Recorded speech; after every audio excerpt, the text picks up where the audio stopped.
Je vous donnerai un cœur nouveau et je mettrai en vous un esprit nouveau. Je mettrai mon esprit au-dedans de vous.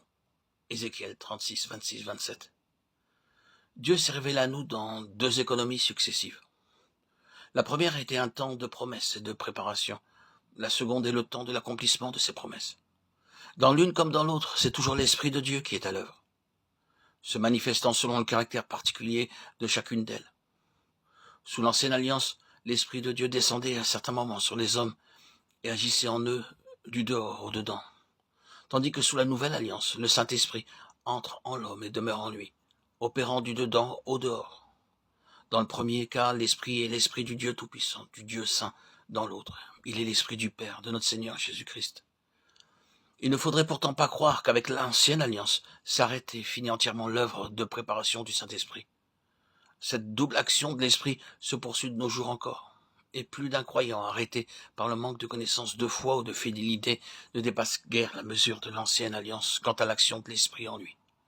Quoique la présence habituelle de l'Esprit soit promise à tout enfant de Dieu, il se peut qu'il ne s'en tienne qu'à la moitié seulement de cette promesse, qu'il ne réalise que l'Esprit nouveau, c'est-à-dire la régénération, et qu'il ne sache presque rien de l'habitation en nous de l'Esprit de Dieu.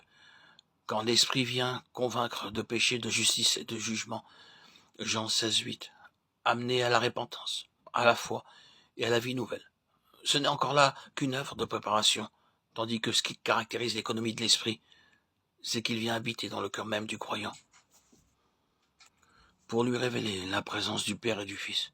Il faut que les chrétiens comprennent bien ceci pour pouvoir saisir toutes les grâces qui leur sont préparées en Jésus-Christ.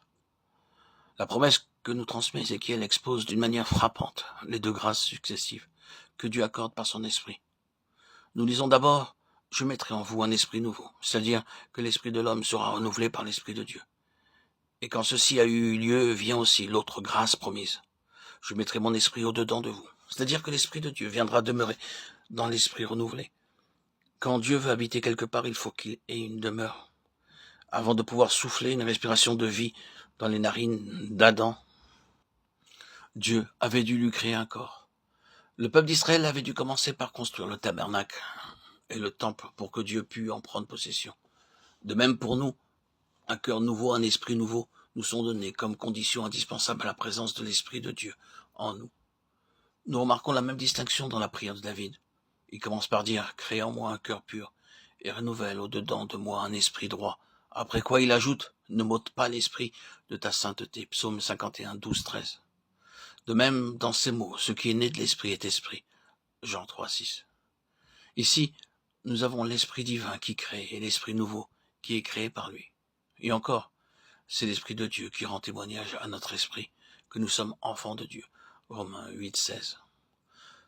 Notre esprit renouvelé devient la demeure du Saint-Esprit de Dieu. Et celui-ci, tout en restant distinct de notre esprit, témoigne en lui, avec lui et par lui.